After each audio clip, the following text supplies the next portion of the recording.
Hey, what's going on, my kaiju fans? It's your boy BurningGodzilla fan 1954, and we're back with another video, and we're gonna be reviewing the Hiya Toys 2014 Godzilla figure.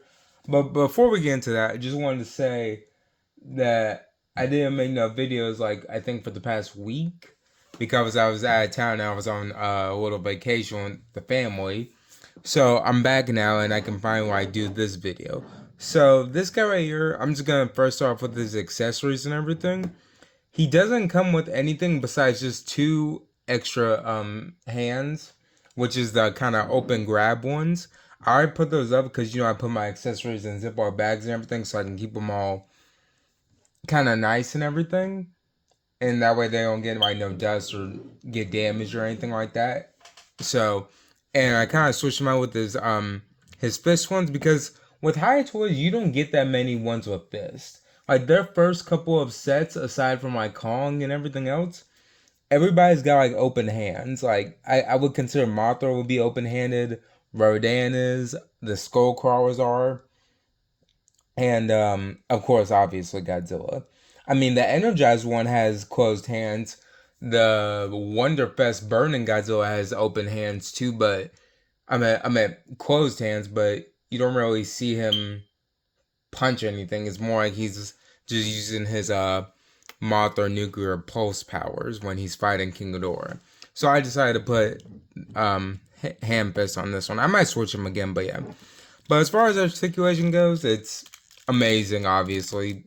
And the detail and paint on this guy is also cool. And I like how he's not like, I'm going to put my camera down just a little bit. I like how his knees are always bent. I mean, you can kind of move him up a little bit so that way he stands up more.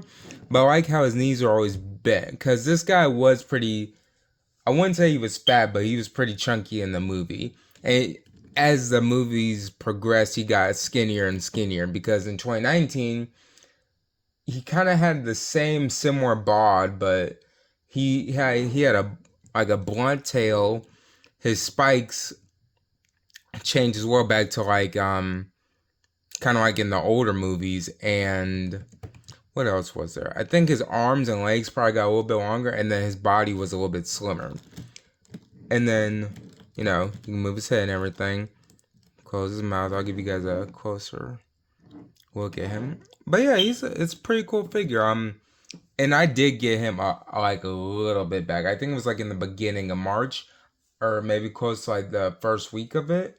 I just never like made the video because I didn't have time, and then I was on vacations, and then I wasn't gonna bring this guy just in case if I was gonna forget him or lose him or anything like that. I'll show you guys, a little bit of the bottom part and everything like that.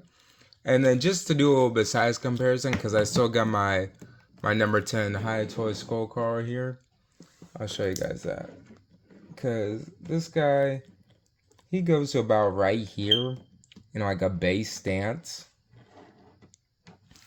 So I would say it's about this much of a size comparison.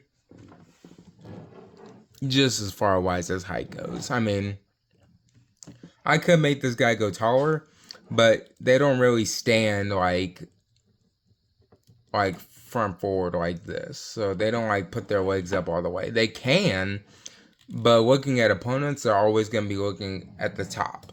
That opponents that stand, they're not going to be looking down as much unless the creatures like the creatures are like smaller than them or like have like more of like a forward four-legged stance. Like Behemoth, for example, he has arms and legs, but he's always going to be standing on all four of them. He can become upright and stand like Godzilla, but most of the time you're going to just see him with four legs. Or the Mutos, they can stand up, but you always see them on four legs. Or if you have the male one, it's going to be him on his wings, but still standing when he's not flying. But yeah. But I just wanted to show you guys him real quick because I never really did the review on him and stuff. But that's just what he comes with and what he looks like. I do recommend getting him. I got mine for retail price, so which is like $50. The only ones I would say, if you're just now getting into Hiya Toys, all the regular ones, the exquisite basic ones, and maybe a little bit of the ones that don't move are gonna be around 50 to 60 bucks, and that's pretty decent. But any of the bigger ones, like I'll say for example, like King Ghidorah or maybe Shimo that we just saw pictures of. I just posted on my story from Hiya Toys the pictures that they just came out with. I think Shima's gonna be running around between maybe 80 to maybe 150 in that price range. Because the Wonderfest one, that one goes for about $200 to $300 on eBay. But I got mine for a better deal than that.